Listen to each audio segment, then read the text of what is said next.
look at the pillars of ideal cardiovascular health, and we want to talk about a few things. We'll try to pick one or two of them and sort of lay a little bit of emphasis on them.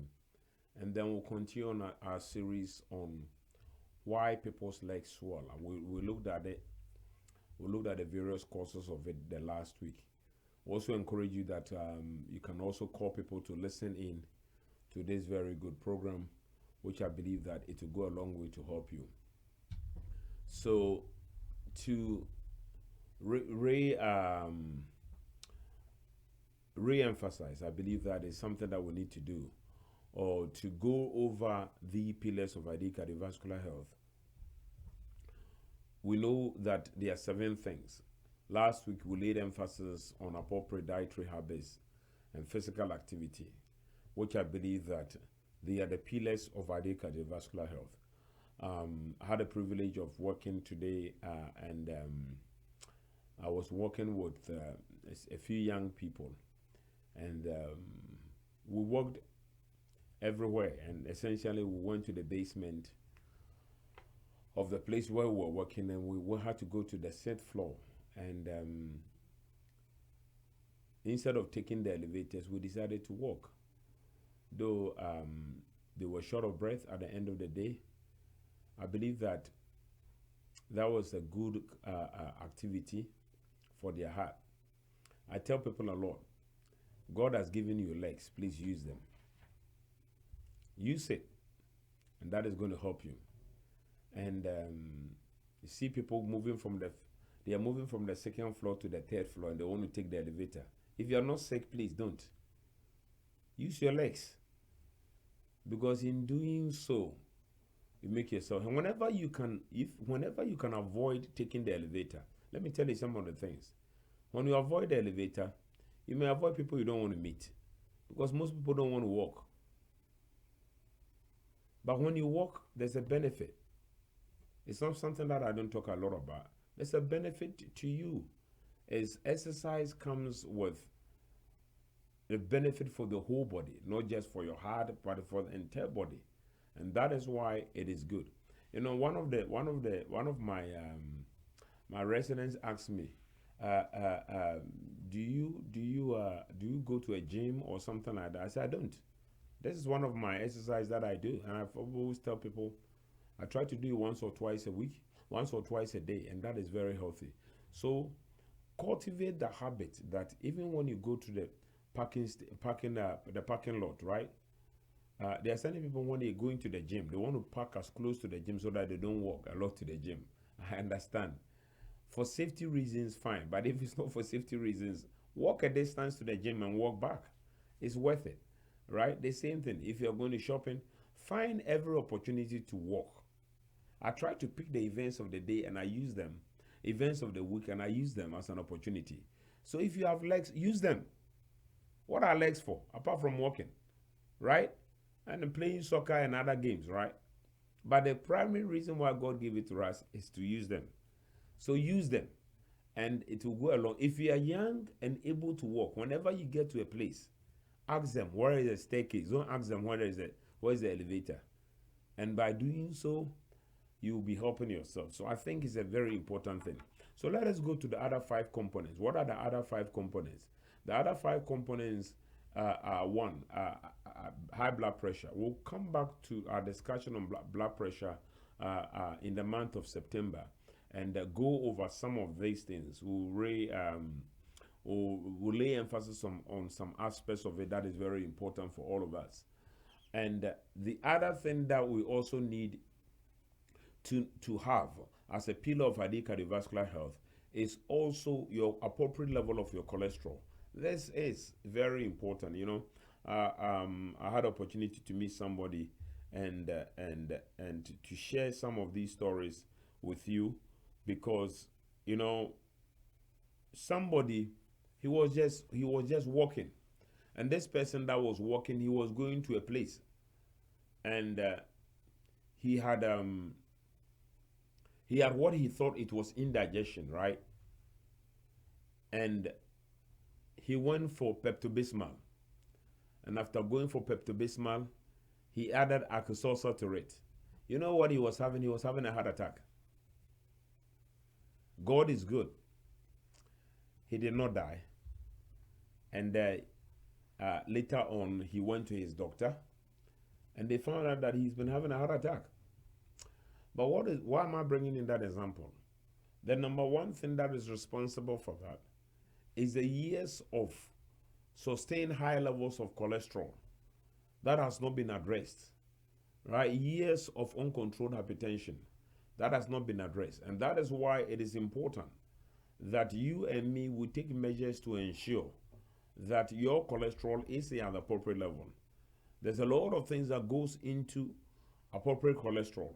And it's not only a question of the 200 of total cholesterol is an extreme oversimplification. Based on where you are in the stage of your life determines the level of cholesterol that you need. And the most important ones are the bad cholesterol and the good cholesterol, which for most people will say, I will recommend that it should be less than 70. That is a little bit of a generalization, because there are certain people I feel that they should be around 30.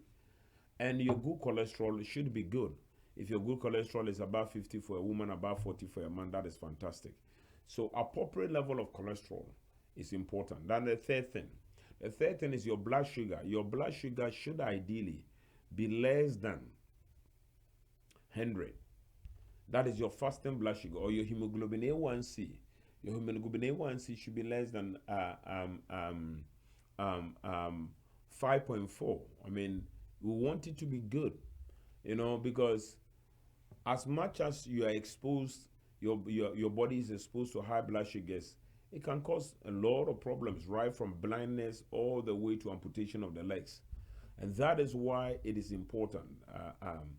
Whenever these three things come together in one person, that is diabetes, high blood pressure, and high cholesterol.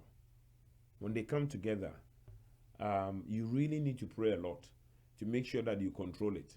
You have to ensure, you really need to do a lot to ensure that you control all these things. Because once they are controlled, to a large extent, you do well. But it's very important to make sure that they are very well controlled. The diabetes and the blood sugar, blood pressure of less than 130/80, the blood sugar of less than fasting blood sugar of less than 100. These are the ones that we want you to do. In addition to that, what are the other things that we also that forms the remaining part of ideal cardiovascular health? It is avoidance of smoking. We will come back to you in the month of September, and we'll be looking at hypertension and smoking. I promise you that. So it is important that you, if you know somebody that smokes, it is important that you make them aware to listen to this program, because it's going to go a long way to help them to stop it, because there is nothing good about smoking. And let me say this, a lot of the young people these days, they are vaping. They think that, okay, if you don't smoke the traditional one, there's no side effect. It is doing the same damage to young people as cigarettes is doing to adults or anybody. So that idea that you can vape without a consequence is erroneous. And actually, a lot of guidelines are coming out against that. So for the young people who are vaping, please, we strongly recommend that. It is a very unhealthy, and it is something that you really need to make a decision about. You know why being young is great? Being young is great because God has given you tremendous ability to fight diseases. But at the same time too, you also need to think about this, that the damage that you do to yourself now, there may be a price to pay down the road. And that is why you want to make healthy choices now. Now, before you get to that place where there are almost irreversible situations in your life. And that is why, apart from people who primarily smoke, we also talk against secondhand smoking. Secondhand smoking is essentially standing around when somebody is smoking. And it is important for you to avoid that. Because the two of you are smoking, there's no difference between you. Just that the person is enjoying whatsoever they bought the thing for, and you are getting the consequences thereof. And it's not a good deal at all. So I tell people, Just be polite. If somebody is smoking around you, either you politely tell the person to move or you politely move away. Any of them is worth it, right? Irrespective of what you are doing. I believe that smoking is one of the worst things anybody can ever do in their life. There is, for everything there may be a good and a bad to it. There is nothing good about smoking. I repeat this. There is absolutely nothing good about smoking cigarette. I can repeat this 100 times. So I tell people buying cigarettes and smoking them is like buying yourself what? Buying yourself a disease. And it is important to move away, especially for our children. It is important. Why am I bringing this up? I'm bringing this up because you need to communicate with our children. I communicate with my kids concerning that when somebody is smoking around you, you must move away. And because if we don't educate kids like that, their friends may be smoking and they may be around and that will be healthy for them. So smoking is something that we also need to pay attention to.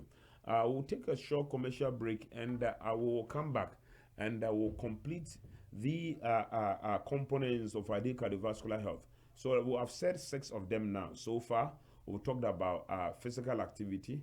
We've talked about appropriate dietary habits. We've also talked about high blood pressure, controlling your blood pressure, controlling your, the blood sugar, controlling your cholesterol. So far, we've been able to have 6 of them. So we'll come back and finish with the last one and lay emphasis on one of them in particular before we go to our discussion, the main topic for today. This is Dr. Opoku Asare. This is Healthy Heart. Don't touch the dial. We'll be back in a very short while.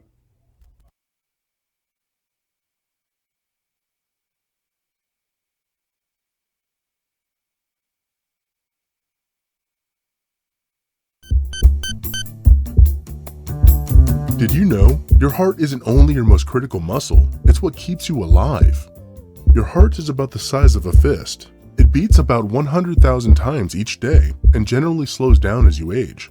I'm sure that you already know that depression, excessive sitting, smoking, lack of exercise, and a host of other things will generally increase the risk of a heart attack. My name is Dr. Opoku Asare. I am an interventional cardiologist. Make a date with me on Tuesdays and Saturdays at 6 p.m. on Zoe Radio as we discuss how to keep your heart healthy. Call or send me your questions at 301-221-5727 during the show, and I'm ready to answer them. Healthy Heart is proudly brought to you by Cardiovascular Solutions, a non-profit organization.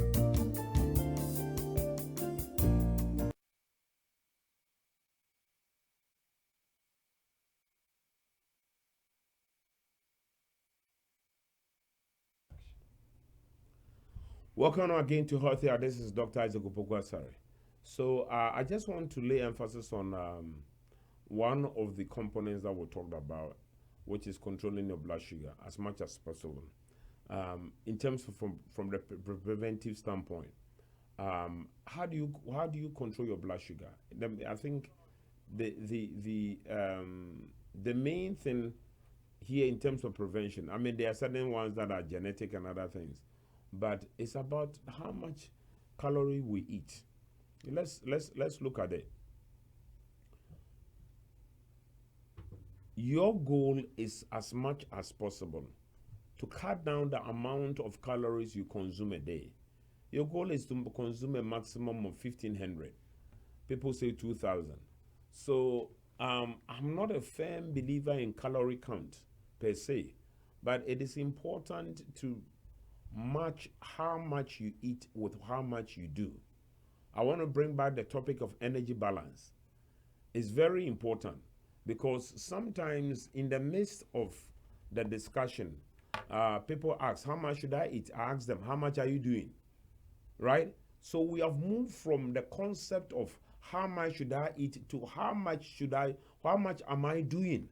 And there's the idea of energy balance, which is very important. The less you do, the less you should eat. The more you do, the more you can eat. Because our goal is that you want to burn that energy out. So that is the first thing that we will establish concerning this issue.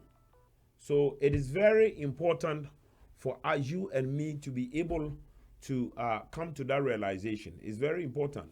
So why am I saying that? if you look at people who are bodybuilders, uh, uh, these individuals, if you look at how much they eat, right? Um, it is definitely not appropriate for me. I'm using myself as an example, right? If I eat that, boy, it's not going to be good at all. Because the amount of calories they need, they consume, is what? It's very high. But they need those things. They end up going to burn those calories. And that is why they don't end up as either obese or they don't end up as diabetic, because they need that energy ultimately to build the muscles that they have, right? And they don't need to. The conception is that, okay, they are eating only proteins. No, people think that they eat protein shakes. That is not the issue. What they need is that for them to be able to do the things that they do and to build the body mass that they do, they need that energy to be converted into that. Okay, so the definition of sedentary life is to sit down, lie down, and not move for 8 hours. And most of us, in the work that we do, at least a significant part of it is sedentary. We sit down a lot. Either you sit at the desk, or you sit in your office, or you sit down after seeing patients. So we have a lot of sedentary lifestyle. So you cannot afford to eat as they do. It cannot happen. And you have to tailor your food or your calorie intake to what you do. So people ask me, how do I know how much I eat? I'm bringing it back. We call something scale, right? If you have a scale, when you weigh yourself, you will know whether you are in energy balance or you are not in energy balance. When your body is going up on the scale, right? When your weight is going up on the scale, you are moving into what? Into negative energy balance. When your weight is coming down, you are moving into positive energy balance. And when your weight is coming down, I'll call it negative because that is not good. And then when your weight is coming down, your weight is stable, I will consider that as what? Positive energy balance. So in terms of your calorie intake, right, that can be a measure to help you. The other thing to also sort of consider before we go to the main topic for today is also to consider the components of the food you eat. As much as possible, one of the things that happened in this country is the fact that there was so much condemnation of fast that instead of people move quickly away from anything that has fat in it, and they ended up switching toward things that have got high carbohydrates. So highly refined carbohydrate diets. And when I say highly refined, you see, things that are done with refined cereal, flour. These are the source, the white bread, all those things that are done with that, the refined sugars, those things go into your blood system at an amazing rate. And that is why the sodas, all the sodas that are around, they contain refined sugars and they go into your system very quickly. Whereas if you compare that to vegetables, right? Vegetables goes into your system slowly. So your goal is this. I'm repeating this. If you get a bowl of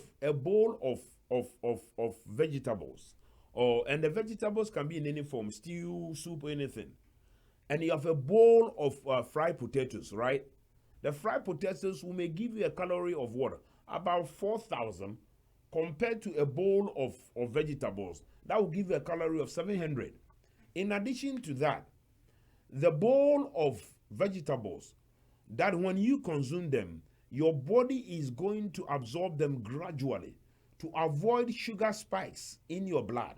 Whereas that bowl of potato or refined carbohydrates goes into your body at a very fast rate, that can lead to problems that you don't want. Because we know there are two main types of diabetes in this country, the type 1 and the type 2. And most people have type 2 diabetes. And one of the main reasons that drive type 2 diabetes is uncontrolled consumption of high calorie refined carbohydrate diets that is driving us in that direction. So it is important to make a switch in your food, right? In most cultures, refined carbohydrates are quickly replacing.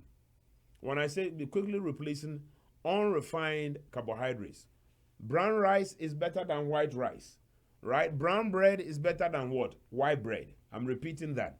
So it is important, and these little choices, they make a difference. If you're going to eat breakfast every day, which I believe is the best meal for you to have, then it is important that you look at these. Because we've not talked about this for some time, but I want to re-emphasize these points before we go, because prevention is better than cure, beloved. So it is important that you make that decision, and that decision is going to help you. What is the decision?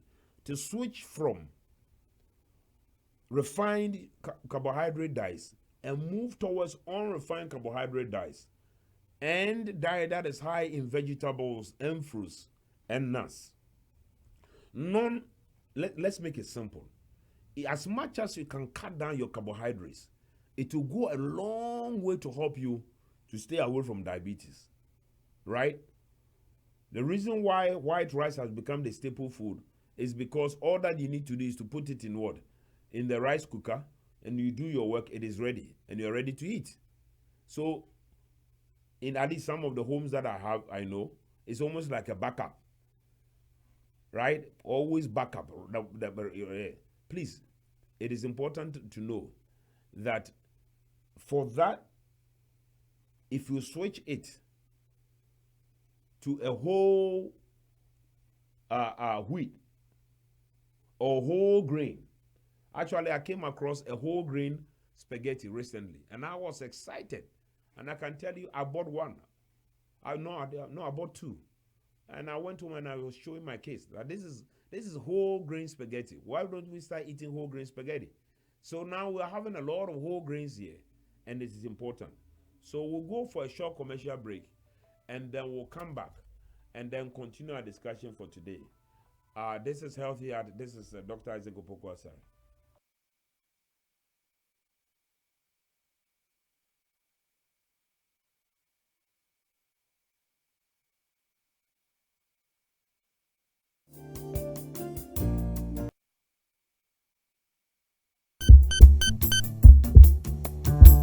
Did you know your heart isn't only your most critical muscle, it's what keeps you alive? Your heart is about the size of a fist. It beats about 100,000 times each day and generally slows down as you age. I'm sure that you already know that depression, excessive sitting, smoking, lack of exercise, and a host of other things will generally increase the risk of a heart attack. My name is Dr. Isaac Opoku Asare. I am an interventional cardiologist. Make a date with me on Tuesdays and Saturdays at 6 p.m. on Zoe Light Radio as we discuss how to keep your heart healthy. Call or send me your questions at 301-221-5727 during the show, and I'm ready to answer them. Healthy Heart is proudly brought to you by Cardiovascular Solutions, a non-profit organization.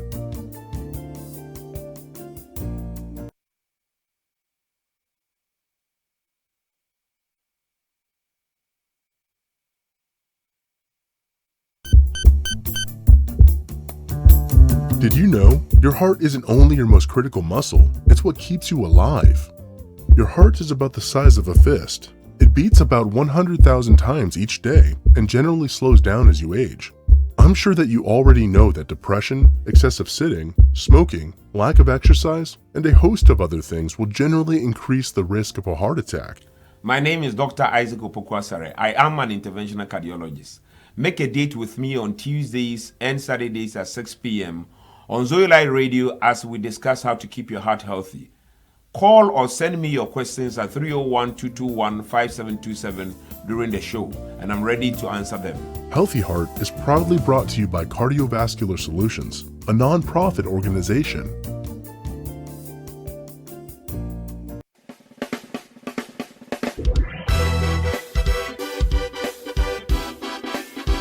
Wake up every morning to great insight and information on the greatest mid-morning show in the DMV community from 10 a.m. Eastern Standard Time to 12 noon right here on Zoe Light Radio with segments like Christian entertainment news, discussion and prayer hour. Don't touch that dial. This is Zoe Light Radio.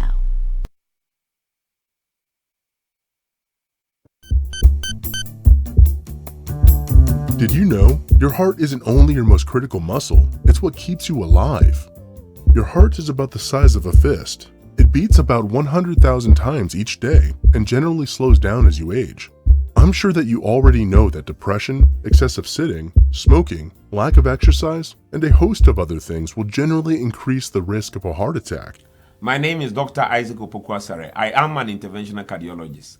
Make a date with me on Tuesdays and Saturdays at 6 p.m. on Zoe Light Radio as we discuss how to keep your heart healthy. Call or send me your questions at 301-221-5727 during the show, and I'm ready to answer them. Healthy Heart is proudly brought to you by Cardiovascular Solutions, a non-profit organization.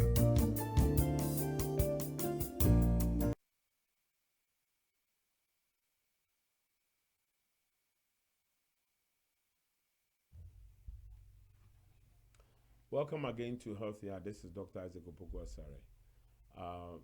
We want to continue our discussion on why people legs swell. We've moved from the prevention. Now let's talk about this. We started last week about looking at the various causes. We said it could be coming from the liver, it could be coming from the heart. We always start by saying that, let me put it this way, it starts from the heart. That is something that you need to look at. You also need to look at the kidneys. You also need to look at the liver, right? And then we'll also look at the fact that it may be a problem with the veins. So we would like to go a little bit over this and then look at how then do you address them. So there's something that is very important for all of us to understand, which we'll call venous insufficiency. Venous insufficiency is extremely common. Actually, it is known that within certain groups, about 40 to 50% of the people have venous insufficiency disease. And what do they mean by venous insufficiency disease? That means that the veins that are in your legs are not able to pump the blood up to the heart appropriately. And that is what leads to the swelling of the legs. Why is that so? As we talked about the last time, there are two vessels that are in you. I'm just going to go over that briefly so that it's not a repetition. When blood is pumped from the heart, it's pumped through your arteries, and the arteries take the blood to any part of the body, the brain and anything. And the blood leaves once that part of the body consumes the oxygen and the nutrients that are in the blood needs to go back to the lungs. It goes to the heart, and the heart pumps it back to the lungs to get oxygen again and come back to the heart to re-pump the blood to you. So the one that takes the blood from your body, whether it's from your hand, from your legs, is what we call your veins. And I said last week that certain people would not call every blood vessel in their body, they call it veins. But there's a distinction between your veins and your arteries. So when blood comes to your legs, right, they are supposed to return back to the heart through your veins. And the veins have got two systems. I want to repeat them. They've got a superficial system, that is the ones that are close to the skin. They are supposed to drain the blood in your skin and then take them into the deeper veins, which will then take them to the heart. So what happens is this. I'm explaining some of the mechanism behind why people have varicose veins so that you understand. One of the main reasons why people have varicose veins comes from the fact that the blood that is in the skin, inside of the blood flowing into the blood that is within our skin or the superficial part of your leg, inside of the blood flowing from the superficial veins into the deeper ones to return to your body, an interesting phenomenon happens. We'll call it the reflux, which is that the blood within the deep veins, they reflux into the superficial. So it's the reverse of the process that goes on. So that is what they call a reflux disease. So whenever you have a swelling in your legs and your doctor has made sure that it's not coming from your heart, it's not coming from your liver, it's not coming from your kidney, it's not coming from a rheumatoid condition, and there is a suggestion of venous disease, venous insufficiency, it is important for them to look for reflux in your legs. And the vein reflux is the fact that instead of the blood flowing from your skin into the deeper tissues, now you are flowing from the deep tissues outside. And that is what causes the veins that are on the skin level to bulge out. And they bulge out as varicose veins. So what do varicose veins do? They are not only there in terms they don't look good. It's not only a question of beauty, but sometimes they can make people have a sense of heaviness in their legs. It also can cause you to have, people also even have pain sometimes with that. And sometimes the varicose veins can also bleed. So whereas there may be an aesthetic component to it in terms of beauty, there may also be a medical component to it, which is the reflux of that. So whenever your legs are swelling and the varicose veins are bulging out, it is important for your doctor to look for three things. Number one is to look for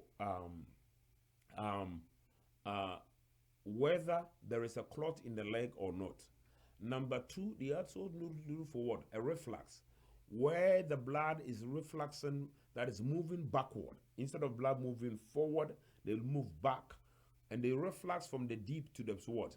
To the superficial. And the other one is where the valves, there is a valve within our veins.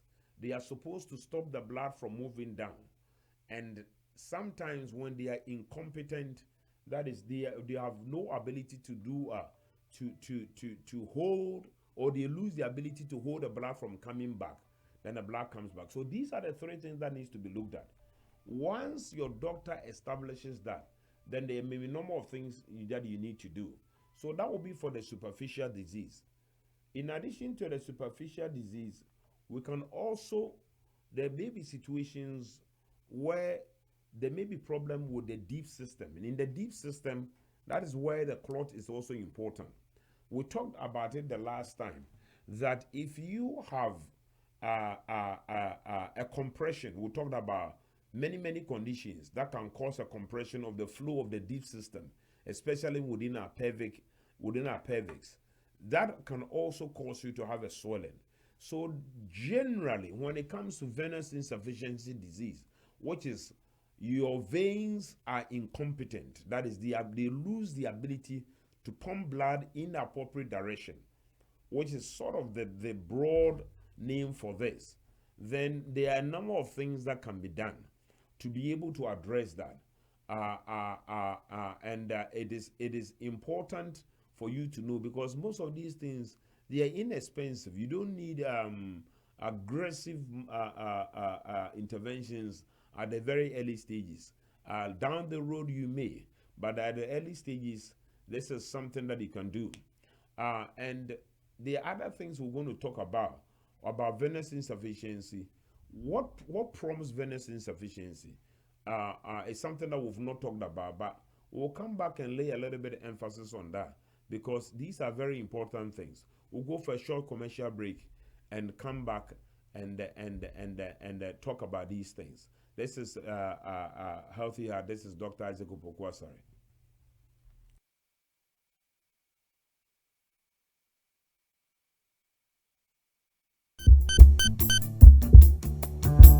Did you know your heart isn't only your most critical muscle, it's what keeps you alive?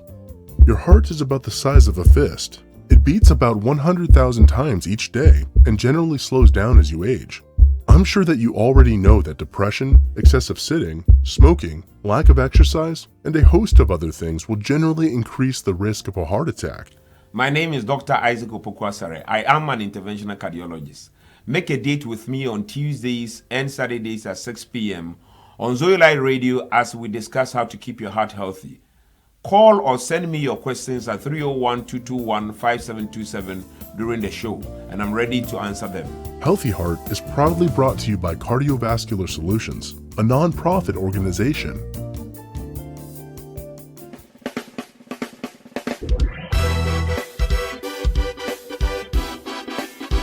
Wake up every morning to great insight and information on the greatest mid-morning show in the DMV community from 10 a.m. Eastern Standard Time to 12 noon right here on Zoe Light Radio with segments like Christian entertainment news, discussion and prayer hour.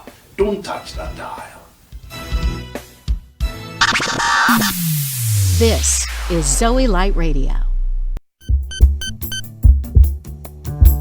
Did you know your heart isn't only your most critical muscle, it's what keeps you alive? Your heart is about the size of a fist. It beats about 100,000 times each day and generally slows down as you age. I'm sure that you already know that depression, excessive sitting, smoking, lack of exercise, and a host of other things will generally increase the risk of a heart attack. My name is Dr. Isaac Opoku Asare. I am an interventional cardiologist. Make a date with me on Tuesdays and Saturdays at 6 p.m. on Zoe Light Radio as we discuss how to keep your heart healthy. Call or send me your questions at 301-221-5727 during the show, and I'm ready to answer them. Healthy Heart is proudly brought to you by Cardiovascular Solutions, a non-profit organization.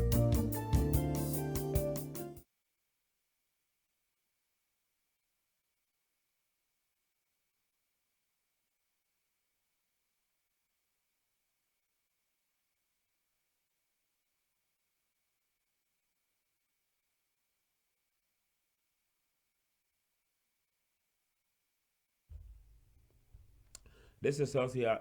This is Dr. Isaac Opoku Asare. We want to talk about a few things here that are important that tend to predispose people to venous insufficiency. Number one is, one of the big things here is obesity, right? You realize that these things that we talk about, they are all interconnected one way or the other. Especially with, I talked about it, with a big belly, right? Yeah, I tell the men, there's no need for a man to be pregnant, deliver your babies, right? Move from the 6 months pregnancy to 1 month pregnancy, right? It's very important. It doesn't do you a lot of good. So, controlling your body weight, that is trying to keep your BMI under 30 is very important. And get it out. I used to have a big one. I'm working on it. It's a challenge for all of us to be working on a big belly, right? Get it down, get it under control, and it's going to do you a lot of good. So your weight is very important because it is known that the size can compress upon the veins that are there. The other thing that we don't talk about is prolonged standing. If you stand in one place for a long time, the veins in you, they are dependent on the muscle. The pump of your veins is not the veins themselves. The veins in your leg, they don't have any ability to pump by themselves. They rely on the muscle to pump them. And that is why there are stories of young military recruits who have passed out during parades. Why? If they stand for a very long time, the blood doesn't go to the head. And because the blood does not go to the head, they have to go down, right? Then they recover. Not because there is something big wrong with them, but it's because with prolonged standing, this can occur to them. So that is a very important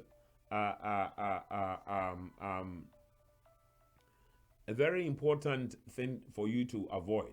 So if you are involved in work, if your work involves standing in one place for a long time, please do not miss the opportunity to walk whenever you get the opportunity, because that is very helpful, right? Because you need to pump, you need to move the muscles to pump the blood back to the heart, and that is important.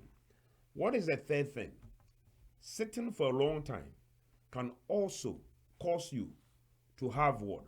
To have the blood staying stagnant in your legs, right? And in so doing, it can keep it there. So you realize that sedentary lifestyle has no benefit, either for your heart or the blood vessels or the veins in you. Let me tell you this. When people come to us with heart failure, And sometimes we take the fluid off them. There's still a lot of fluid in their legs, and it is coming from the venous insufficiency. We give them something we call edema reducing foam. Just ask them to put their legs up. And just by that mechanism of taking gravity away, the blood returns to the heart without giving them any fluid medication. So the principle of gravity works very well. And the way to overcome gravity is being able to walk. So once again, you realize that the issue of controlling your weight is important. Now you see that if you are ambulatory and you walk, you are able to pump blood back not only to the heart, reducing your ability to get what? Venous disease. So if your work and the things you do involves a lot of sitting and a lot of standing, then one thing that you need to do is to learn to walk about as much as possible. Today, I'm going to end the session here, and I want you to bring me your questions. Next week, we'll be looking at management of venous insufficiency. That is the varicose veins, as well as why people's legs swell because of vein disease that are in the legs. And you will realize that there are very simple things for us to be able to do that will go a long way. We start with the most important thing now. Avoid prolonged standing, avoid prolonged sitting, move the legs, control your weight. If you can do these things, that is the beginning of it. We'll call it lifestyle modifications. It's always better not to take medication rather than to take medication. And I tell you this, if the swelling is due to venous insufficiency, your doctor can give you every amount of laces in the world, and it's not going to go away. So this has been Dr. Isaac Opoku Asare. I've enjoyed my time with you. I'll be back here next Saturday and Tuesday to continue our discussion on ideal cardiovascular health, which includes anything pertaining to your heart, your blood vessels, that is the artery and the veins. I want to thank you all, and I want to thank my producer for all the listening we've been doing and all the wonderful work that he's been doing. And I know that what you've been learning through this program, you are putting it to good use, because a healthy heart is central to a healthy life. Thank you and good evening.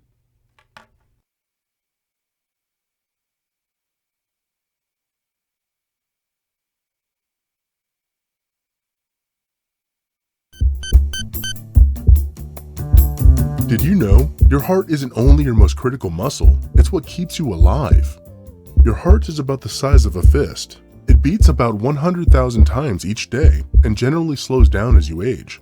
I'm sure that you already know that depression, excessive sitting, smoking, lack of exercise, and a host of other things will generally increase the risk of a heart attack.